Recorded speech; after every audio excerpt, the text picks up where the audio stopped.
তৃণমূলের বুথ সভাপতি বিএলওর দায়িত্ব পেয়েছেন, এই অভিযোগ তুলে নির্বাচন কমিশনের দ্বারস্থ হয়েছিল বিজেপি।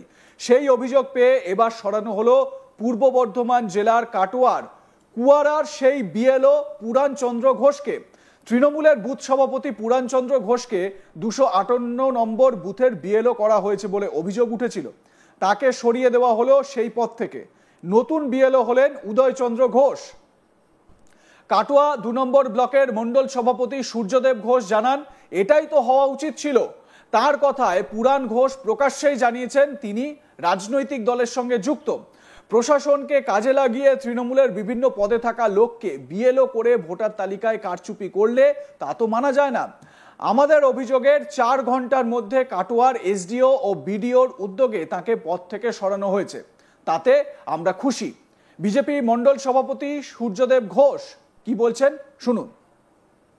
সত্য বিধানসভার 258 নম্বর বুথে যে 59 জন মৃত ভোটার পাওয়া গেছে, তাদের মধ্যেও কিছুজন আছে যে প্রায় 8 বছর 10 বছর 11 বছর মারা গেছে, অথচ 2023-এ পঞ্চায়েত নির্বাচন গেছে, 2024-এ সংশোধনী হয়েছে, লোকসভা ভোট হয়েছে, তখনও কিন্তু এই মৃত ভোটারদের নাম বাদ যায়নি।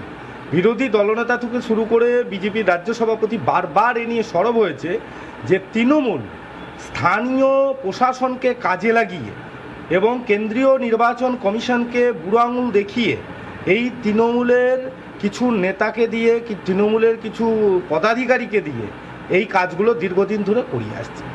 258 নম্বর বুথেই এখন আপনি দেখুন যিনি বিএলও আছেন তার নাম হচ্ছে পুরাণচন্দ্র ঘোষ। উনি আবার 258 নম্বর বুথের শুনছি তৃণমূলের বুথ সভাপতি। তাহলে বিরোধী দলনেতা যে আমাদের বারবার এই অভিযোগ করে আসছে যে স্থানীয় প্রশাসনকে কাজে লাগিয়ে স্থানীয় আধিকারিককে কাজে লাগিয়ে তৃণমূল তার দলীয় লোকজন দিয়ে এই বিএলওর কাজ সারছে।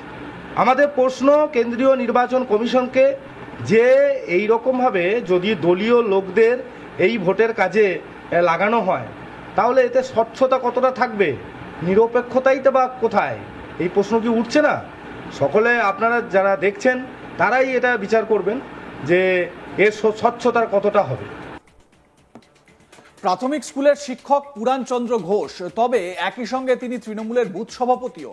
এই নিয়ে চিফ ইলেকটোরাল অফিসারকে চিঠি দেন বিজেপি কাটোয়া 2 নম্বর ব্লকের 4 নম্বর মন্ডল সভাপতি সূর্যদেব ঘোষ।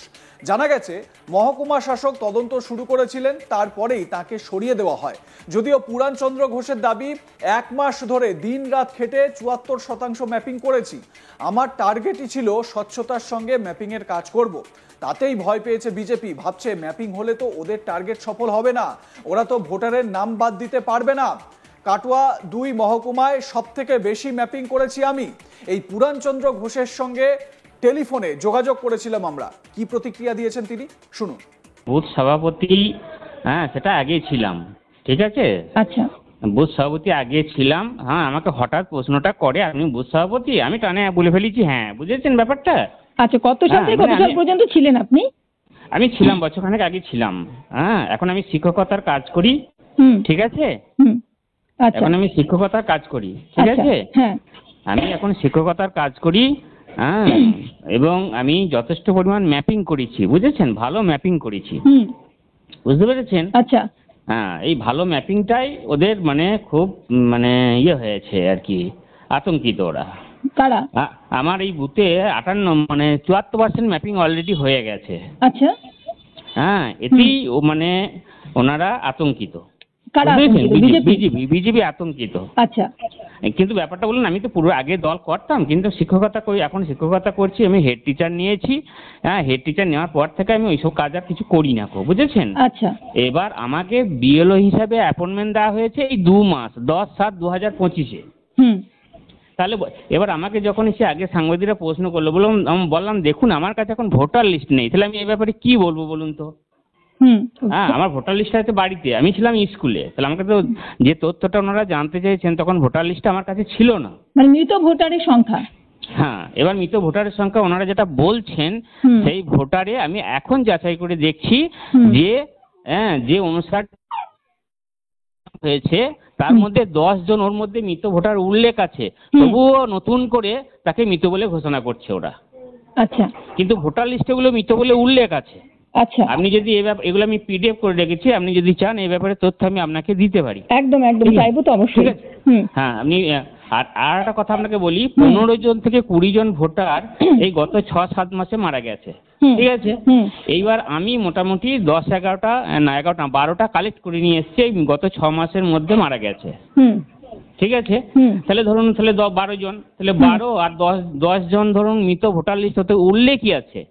ঠিক আছে, যেখানে মৃত বলে উল্লেখ আছে তবুও নতুন করে মৃত বলে তাদেরকে যোগ করেছে। আচ্ছা, ওটা ভোটার লিস্টেই মৃত বলে উল্লেখ আছে। আচ্ছা, তার মানে ঠিক ওই আছে। পরিসংখ্যান যেটা বিজেপি বলছে সেটাও ভুল বলছেন হ্যাঁ, আপনি? সম্পূর্ণ মিথ্যা কথা। ওই যে পরিসংখ্যানটা বলছে ওটা সম্পূর্ণ মিথ্যা কথা। কারণ আমি তখন তাড়াতাড়ি তথ্যটা দিতে পারিনি একটাই কারণে, তখন আমার কাছে ভোটার লিস্টটা ছিল না।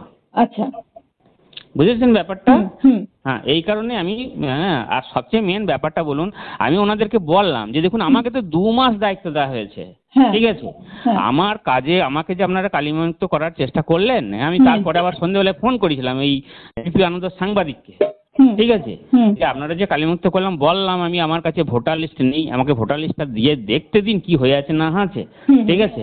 আর নাহলে আগের বিএলওর কাছে যান। আমি তো করছি এই 2 মাস। এবার এই ভোটার লিস্টটা 2025-এর যে ভোটার লিস্টটা এটা পাবলিশড হয়েছে জানুয়ারি 2025-এ। এই ভোটার লিস্ট সম্বন্ধে কি হয়ে আছে না আছে আপনারা আমাকে কেন জিজ্ঞেস করছেন? আগের বিএলওর কাছে যান। সে তো আগের বিএলও সঠিক বলতে পারবে, যে 5 বছর ধরে বিএলওর কাজ করেছে, এই উত্তর তো তার কাছে আছে। কে ছিলেন আগে বিএলও? আগের বিএলও ছিল মিঠু, মনে হয় মিঠু চ্যাটার্জি। আচ্ছা। হ্যাঁ, আগে মনে হয় মিঠু চ্যাটার্জি ছিল। আচ্ছা, ঠিক আছে, ও আগের বিএলও। ঠিক আছে। আর আমি করছি এই 2 মাস বিএলও। ঠিক আছে। আমি যে কাজ করেছি, আমার এই কাজের মধ্যে যদি কোনো অস্বচ্ছতা থাকে আপনি আমার কাছে আসুন, আমি সঠিকভাবে তা যাচাই করে উত্তর দেওয়ার আমি চেষ্টা করব। আমাকে আমার ফল্ট আপনি আগে দেখান যে আমার কাজের মধ্যে কি অস্বচ্ছতা। এখন শিক্ষকতা করি। ঠিক আছে। পক্ষপাতিত্বের অভিযোগ তুলে তো আপনাকে এই মুহূর্তে বাদ দিয়ে দেওয়া হলো? পক্ষপাতিত্বের অভিযোগ তুলে আমাকে যেটা কালিমুক্ত, আমি যে এই 2 মাস কাজটা করেছি, বুঝেছেন, এই কাজের আমার কাজের মধ্যে যদি কোনো ভুল থাকে সেটা আপনারা আমাকে বলুন বা তুলে ধরার চেষ্টা করুন। মানে আপনি এক প্রকার চ্যালেঞ্জে ছুড়ে দিচ্ছেন? এক প্রকার চ্যালেঞ্জ ছুড়ে দিচ্ছি যে আমার কাজের মধ্যে কোনো অস্বচ্ছতা আপনারা প্রমাণ করুন। ঠিক আছে। আর সবচেয়ে বড় ব্যাপার, আপনি এই ব্যাপারটা সবসময় তো একটু হাইলাইট করার চেষ্টা করবেন যে আমি শুধুমাত্র এই 2 মাস হলো এই কাজটা করছি। তাহলে ওই 2025 সালে জানুয়ারির ভোটার লিস্টের দায় আমি কেন নেবো? ওর মধ্যে কি হয়ে আছে না আছে। ঠিক আছে। এইবার শুনুন, প্রশাসন ভোটার লিস্ট সংশোধন করার বা এর মধ্যে যে মিতব্যয়টা যদি থেকেও থাকে, তার দায় হচ্ছে আগের বিএলও, আর তার আগে যে সুপারভাইজার ছিল, যে আগের বিডিও ছিল, এবং সর্বোপরি নির্বাচন কমিশনের দায় সম্পূর্ণ তার উপরে। ঠিক আছে। কিন্তু আমি 2 মাস দায়িত্ব পালন করছি এবং আমি ম্যাপিং করেছি, মানে 74% ম্যাপিং করেছি। হ্যাঁ, এই আমি 1 মাস 1.5 মাস ধরে ধরুন সারা রাত জেগে আমি এই যে ম্যাপিং করলাম 74%, এই জায়গাটায় বিজেপি আতঙ্কিত যে এত ম্যাপিং হয় কি করে, এবং আমার হাইয়েস্ট কাটোয়া 2 নম্বরে। আপনাদের মতামত জানাতে ভুলবেন না। দেখতে থাকুন আজ তাক বাংলা। সাবস্ক্রাইব করুন আমাদের ইউটিউব চ্যানেলটি, বেল আইকন প্রেস করুন নোটিফিকেশন পেতে।